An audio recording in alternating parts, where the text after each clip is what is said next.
Let's hop into the next video and look over some of the developments happening that are the direct cause for why this city is so primed for investments right now today. Tyler, kick it off. Why should I invest in Indianapolis? What's happening here? What's going on? Why is everybody telling me about Indianapolis? Absolutely. Indianapolis is the perfect investing climate because it's affordable, it's easy barrier to entry, it's landlord friendly, and you can make money. You can make a lot of money investing in Indianapolis, and it's headed in the right direction. So I'm actually going to share my screen and go over some of these facts and figures and the data on, and then we're going to look at a map on where these investments are actually located, so you can hopefully get your investment property right next door. So just a high level, it's a leader in pharmaceutical, logistics, automotive, and now the tech industry. So that's kind of a high level. We're going to get down into some of the details here.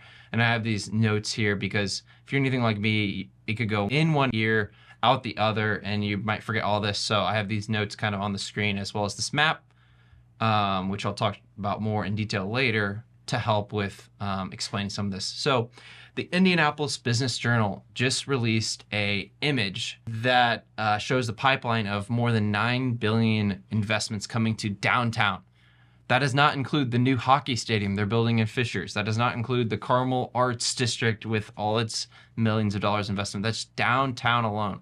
So some high-level investments that are happening in the downtown area are Indiana University Health with a $4.9 billion medical facility. It is the largest medical development in the Midwest, potentially the nation, actually. So one of the most preeminent medical developments is right here in our backyard in Indianapolis. Elanco, a leader in, I believe it's animal testing. I don't believe they do anything unethical, but I believe that's what they do. They are building on the west side a brand new headquarters in an area that once was impoverished. Nobody wanted to park capital there. They're building a multi-million-dollar headquarters there. Hendricks Group, the famous Wisconsin-based developer that built Bottle Works, a fancy development over on Mass Ave, owns way too much real estate downtown. They are revamping the Circle Center Mall. Indy 11, very popular minor league soccer team, is building a whole new park. I saw the mock-ups. They're going to have retail offices, lawyers' offices, amidst a giant new stadium over on the west side.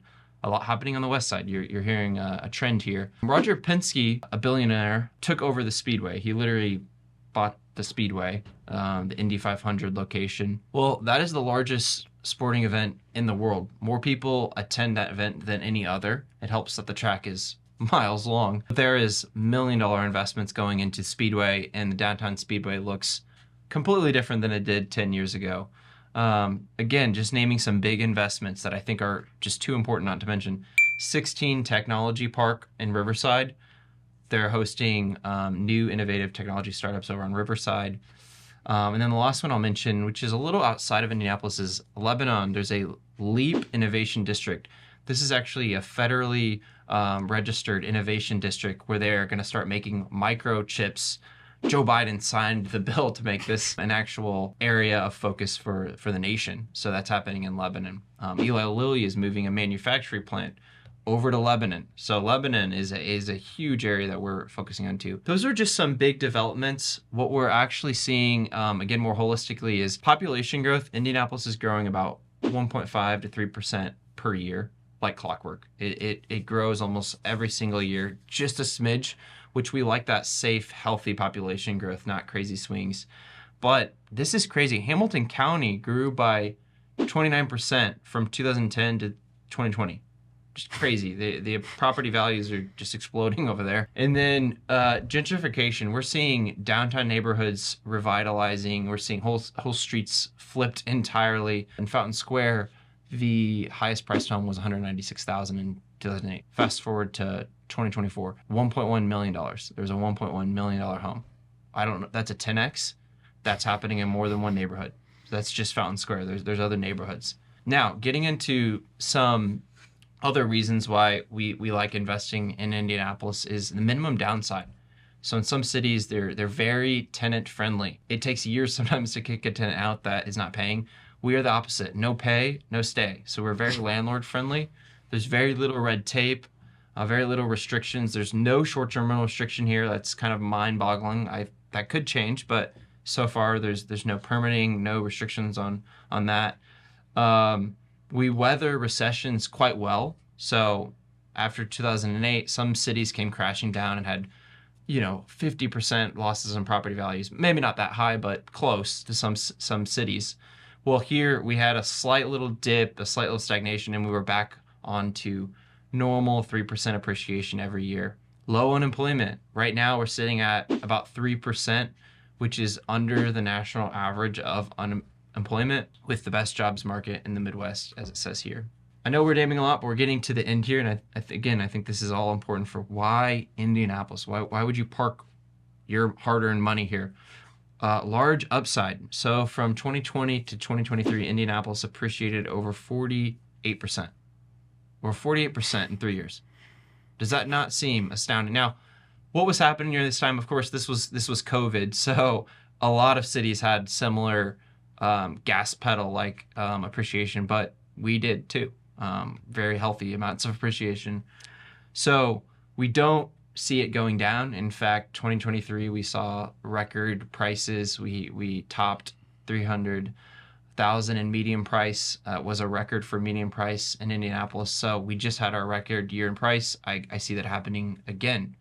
So I think there will be many years of 5 to 10% year-over-year appreciation, which is not normal, guys. This is extremely healthy housing appreciation. Some cities go down in value year over year. We're going up above national averages. So some other just last things I will mention is we've had some awards given to us. We've had some recognition. So we were voted best place to start a business, and we were voted number 2 best cities for college graduates in Secretly Great for Tech Grads recently in 2 well-known magazines. We are the number 6th fastest growing population growth rate in the United States. We have what's considered the top engineering school in the nation, Purdue University, right on our back door in West Lafayette. We have what's considered possibly the top medical school in the nation, Indy University, right in our backyard in Bloomington, and also downtown, with IU now having a campus downtown. And they're creating separate campuses downtown. There's already IUPUI, well, they're splitting it off into an Indy University and a Purdue University right in our backyard downtown. We are ranked best host city for a sporting event. Every year we have NCAA tournaments here. Some years we've had the Super Bowl or other big sporting events. Indianapolis is an investor's dream in many ways. What are the downsides, though? I've just railed on so many positives. There are some downsides, and I have to acknowledge those because I could experience those just as you could, and I think it's important. So crime. Our crime rate is, I believe, higher than the national average, 43 out of 1,000 residents, which is a bit worse than the national average. But I would say it's concentrated in some of the pockets that we're going to mention in our investor map overview. Not globally. It's not in the Class A areas. They're not raiding people's home there, of course not. Additionally, another somewhat of a downside is there's many large multifamily starts. And we did see in 2024, we saw rental rates cool a bit. They weren't going up as fast as they once were in 2022 and 2023. Multifamily, just a lot more competition for renters. There's a lot more apartments coming in.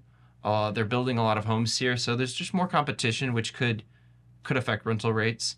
And then lack of inventory, like many growing cities. So what do I mean there? Well, I have 10 investors right now that I'm talking to every day that are looking to buy an investment property. There's not inventory for them. What they're looking for, whether it's location or return on investment or whatever it is not out there. They're waiting. And when it hits, it could have multiple offers. So the lack of inventory in our city is a real problem. That's a national problem, but it is a problem in this city as well. So hopefully this was helpful.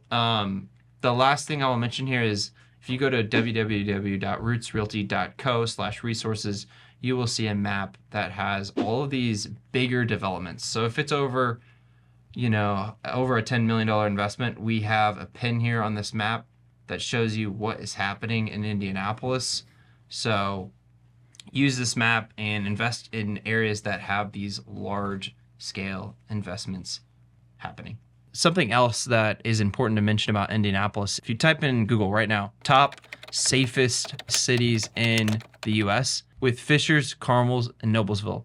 Zionsville, I don't know how it didn't make it. It probably should be on there as well. And we can throw a link to that article that we saw that in too. So if you're looking for that safe, appreciating area, or even a place to start building your family, you may want to move to Indianapolis and start building your investor career here and actually live here.